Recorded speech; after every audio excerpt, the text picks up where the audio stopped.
Hi friends, I am Neetu and today my topic is superposition principle. आप सब लोगों को फ्रेंड्स पता ही होगा कि जो मेरा लास्ट टॉपिक था वो था Coulomb's law, right.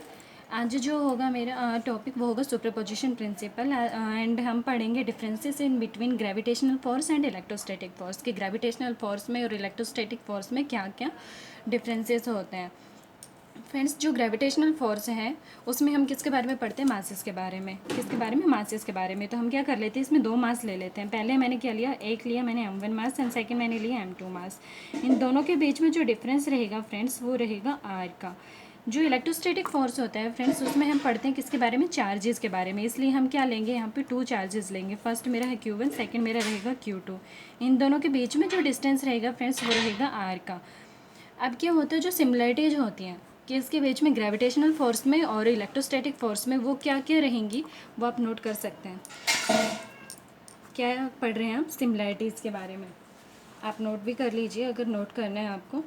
Similarities friends जो होती हैं ग्रेविटेशनल फोर्स में और इलेक्ट्रोस्टैटिक फोर्स में वो क्या होंगी? फर्स्ट जो सिमिलरिटी है वो क्या होगी? F G is equal to G into में m1 m2 डिवाइडेड बाई क्या होगा? R square. फ्रेंड्स, हम यहाँ पे दो मासेस की बात कर रहे हैं, एक m1 है एक m2 है। क्यों? क्योंकि हमने दो मासेस लिए हैं m1 m2 और इन दोनों के बीच का जो डिस्टेंस रहेगा वो r, इसलिए मैंने क्या किया, डिवाइडेड बाई आर स्क्वायर। हमारा जो फर्स्ट सिमिलरिटी है इलेक्ट्रोस्टैटिक फोर्स का वो रहेगा F is equal to K Q1 divided by Q1 इंटू Q2 divided by R square. हम यहाँ पे दो चार्जेस की बात कर रहे हैं। दो चार्जेस का मतलब है कि मैंने कौन से चार्ज लिए हैं, एक मैंने Q1 लिया है, सेकंड मैंने क्या लिया, Q2। इन दोनों का जो डिस्टेंस है वो है r, इसलिए मैंने इसको क्या divide r by R square से। अब हम बात कर लेते हैं डिफरेंसेस की। किसकी डिफरेंस? इन दोनों के बीच में क्या क्या डिफरेंस होते हैं। फर्स्ट जो डिफरेंस रहेगा हमारा ग्रेविटेशनल फोर्स का फ्रेंड्स वो क्या रहेगा? जो ग्रेविटेशनल फोर्स होते हैं वो क्या होते हैं? अट्रैक्टिव फोर्स होते हैं। कौन से फोर्स होंगे? Attractive force. और इन दोनों का जो नेचर होगा, जो नेचर होगा अट्रैक्ट इसका वो क्या होगा? अट्रैक्टिव होगा। कौन सा नेचर होगा? अट्रैक्टिव। अब हम बात कर लेते हैं इलेक्ट्रोस्टैटिक फोर्स की। इलेक्ट्रोस्टैटिक फोर्स के बारे में फ्रेंड्स मैं आपको बताना चाहूँगी कि इसमें क्या होता है कि दो टाइप के इंट्रैक्शन होते हैं, जो कि मैंने लास्ट हमारी वीडियो में डिस्कस भी किया है। कितने प्रकार के इंट्रैक्शन होते हैं? टू टाइप्स के। फर्स्ट हमारा जो इंट्रैक्शन होता है वो होता है attractive and second that is repulsive. Attractive interaction कब होगा? जब हमारे जो चार्जेस हैं वो दोनों अपोजिट होंगे। लाइक मैंने एग्जांपल लिया, एक मेरा पॉजिटिव चार्ज है, सेकंड मेरा कौन सा है? नेगेटिव। बोथ क्या है? अपोजिट है, इसलिए कौन सा फोर्स होगा? बताइए, अट्रैक्टिव फोर्स होगा। अगर मैंने दोनों चार्ज को सेम लिया, क्या लिया? सेम। ये मैंने पॉजिटिव लिया, ये भी मैंने पॉजिटिव लिया। सेकंड क्या किया मैंने? एक नेगेटिव लिया, एक नेगेटिव लिया। क्या है? दोनों चार्जेस बिल्कुल सेम हैं, इसलिए क्या होगा? ये रिपल्सिव होगा। कौन सा फोर्स होगा? Repulsive force. ये इन दोनों के बीच में डिफरेंसेस होंगे। ये ओनली अट्रैक्टिव होता है, इसमें दो टाइप के होंगे, अट्रैक्टिव प्लस रिपल्सिव। अब क्या होता है, सेकंड जो डिफरेंस होता है हमारा ग्रेविटेशनल फोर्स का वो कौन सा होगा? सेकंड जो डिफरेंस रहेगा वो रहेगा हमारा F G is equal to G m1 m2 divided by R square. ये फॉर्मूला हमने ऊपर भी पढ़ा है, राइट। जो जी की वैल्यू रहेगी हमारी वो क्या होगी? 6.67 इंटू 10⁻⁻11। इसकी यूनिट क्या होगी? फोर्स की यूनिट होती है न्यूटन मीटर स्क्वायर पर केजी स्क्वायर। केजी स्क्वायर क्यों किया? क्योंकि हमने दो मासेस की बात की, m1 एंड m2, इसलिए क्या हो गया? ये स्क्वायर में हो गया। सेकंड जो डिफरेंस रहेगा इलेक्ट्रोस्टैटिक फोर्स का वो क्या रहेगा? F is equal to K Q1 Q2 divided by क्या होगा? R square. यहाँ पे चार्जेस की बात कर रहे हैं इलेक्ट्रोस्टैटिक फोर्स में, इसलिए Q1 Q2 लिया। के क्या होता है? कांस्टेंट प्रोपोर्शनलिटी होता है, लेकिन हम इसको बोलते हैं, ये कभी भी होता नहीं है।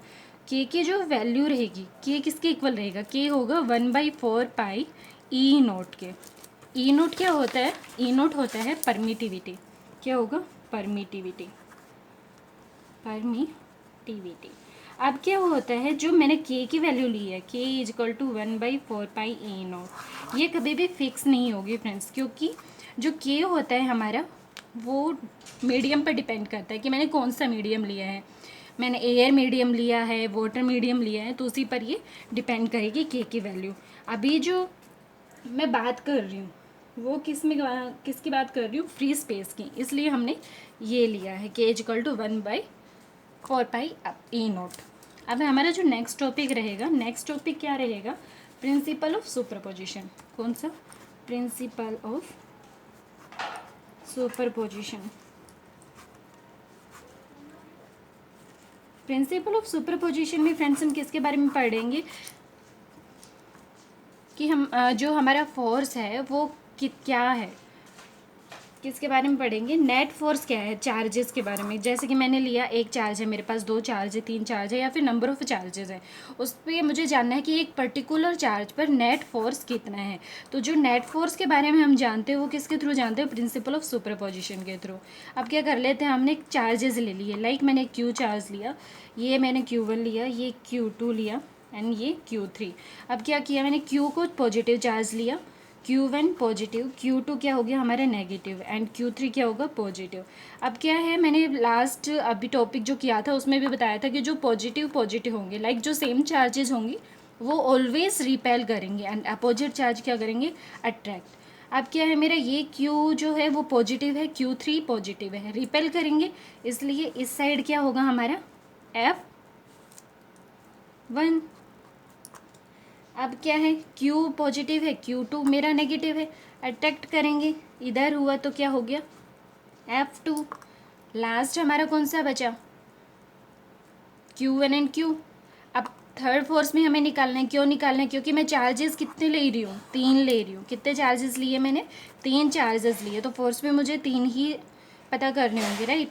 तो ये मेरा पॉजिटिव, ये मेरा पॉजिटिव, इस डायरेक्शन में क्या होगा F3। अब क्या होगा, जो नेट फोर्स मुझे निकालना है, क्या निकालना है, नेट फोर्स निकालना है, तो मेरा क्या होगा F1 vector plus F2 vector plus क्या होगा F3 वेक्टर। ये हो गया मेरा नेट फोर्स। अब क्या है, मैं मान लेती हूँ कि मेरे पास एक और चार्ज है, लाइक मैंने ले लिया Q4 ले लिया, जो कि मैंने लिया पॉजिटिव। तो ये क्या हो गया हमारा F3 वेक्टर हो गया, सॉरी F4 वेक्टर हो गया प्लस में। अब क्या होता है, जो इंडिविजुअल फोर्स हैं उस पर कोई भी इफेक्ट नहीं पड़ेगा, जो इफेक्ट पड़ेगा वो किस पर पड़ेगा, टोटल फोर्स पर।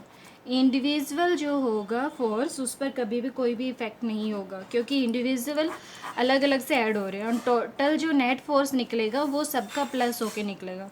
अब क्या कर लेते हैं, न्यूमेरिकल कर लेते हैं, प्रिंसिपल ऑफ सुपरपोजिशन जो टॉपिक है उसके ऊपर। मान लेती हूँ मेरे पास क्या है, एक इक्विलेटरल ट्रायंगल है।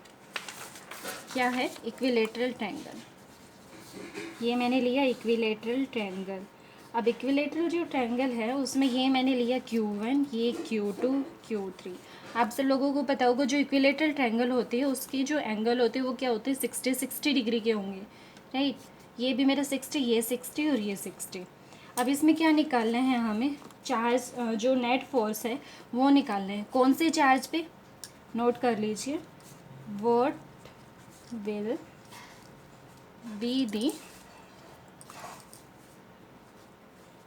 Net force on Q3।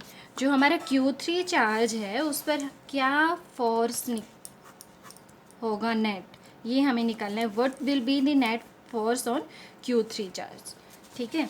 अब क्या करेंगे, ये मेरा Q3 है, ये मेरा Q1 है, तो यहाँ पे जो फोर्स होगा वो इस डायरेक्शन में होगा F32। F32 का मतलब क्या होगा, force on third charge due to second, ये वाला। अब ये मेरा Q3 है, ये मेरा Q1 है, यहाँ इधर फोर्स होगा, ये क्या होगा, force on third charge due to first. अब जो रिजल्टेंट होता है वो क्या होगा, इन दोनों के बीच में होगा, ये क्या होगा हमारा F रिजल्टेंट। फोर्स का फॉर्मूला ऑलरेडी डिस्कस कर चुकी हूँ, सॉरी F क्या होगा, F is equal to Q के F सॉरी F होगा, F is equal to K into में Q1 Q2 डिवाइडेड बाई क्या होगा R²। अब मैंने कितने चार्जेस लिए हैं, 3 चार्जेस लिए हैं, 3 चार्जेस की बात कर रही हूँ। ये मेरा Q1 हो गया, ये मेरा Q2 हो गया और ये लास्ट हो गया मेरा Q3। इनको क्या कर लेती हूँ मैं, इक्वल मान लेती हूँ। Q1 is equal to Q2, Q2 is equal to Q3 and is equal to Q के। किसके इक्वल माना मैंने, Q1 Q2 और Q3 को Q के इक्वल मान लिया। अब क्या करेंगे हम निकालेंगे पहला F32 निकालेंगे, तो क्या होगा, के इंटू में Q1 Q2 और Q3 किसके मान इक्वल माने थे, Q की, तो ये क्या हो गया, Q का स्केयर हो गया हमारा, डिवाइडेड बाई क्या होगा, R स्केयर। तो सभी की साइड्स जो होंगी वो क्या होंगी, ए के इक्वल होंगी। क्यों, क्योंकि इक्विलेटरल ट्रायंगल में जो साइड्स होती है वो हमेशा किसके इक्वल होंगी, ए के। तो ये हो जाएगा हमारा ए का स्केयर। अब मैं सेकंड बात कर रही हूँ F31 की, इसकी, किसकी, इस वाले की, F31 की। F31 जो हमारा होगा फ्रेंड्स वो किसके इक्वल होगा, F31 is equal to K, वहीं Q square divided by A square. Both are same, F32 and F31 किसके इक्वल मानेंगे, F के। अब क्या रहेगा,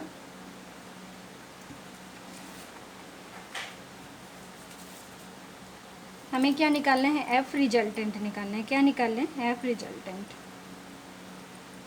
F रिजल्टेंट जो होता है उसका फॉर्मूला क्या होगा,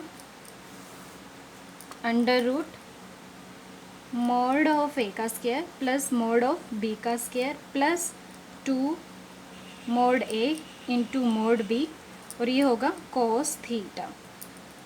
अब क्या कर लेते हैं, ये मैंने दो वेक्टर लिए, ये वाला जो वेक्टर है मेरा वो हो गया ए, ये हो गया मेरा बी। अब जो थीटा होता है वो क्या होगा, थीटा होता है angle between A and B. अब ए और बी के बीच में जो एंगल होगा वो होगा थीटा, तो ये ए होगी, ये मेरा कौन सा हो गया, बी, तो इसके बीच में जो एंगल होगा वो क्या होगा, थीटा। अब हम बात कर रहे हैं थीटा इसकी, कॉस थीटा की। मैंने कितने कितने डिग्री के एंगल लिए हैं, 60 तो जो हमारा कॉस थीटा होगा वो क्या होता है, कॉस 60 डिग्री, ये कितना होगा 1/2। अब पुट कर लेते हैं values.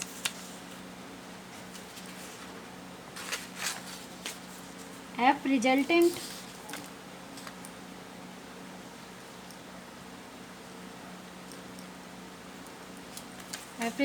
Is equal to under root क्या होगा, मोड ए का स्केयर मतलब F का स्केयर प्लस F का स्केयर प्लस 2 इंटू में मोड ए क्या है, F है, इंटू में क्या है, F cos 60 डिग्री। अब cos 60 की डिग्री की वैल्यू जो थी हमारी कितनी थी, 1/2, तो ये कितना हो जाएगा, F square plus F square plus 2F into F into में क्या होगा 1/2, ये कट हो जाएंगे, क्या हो जाएगा √3, और ये हो जाएगा हमारा F। अब जो ये वाला F था ये हमने क्या किया था, किसके इक्वल माना था, K into Q square divided by A square.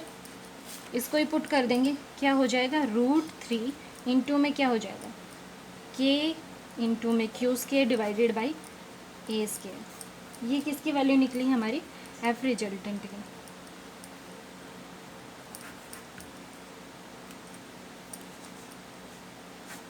Last and final इतना ही होगा ये, आज के लिए इतना ही। Thank you.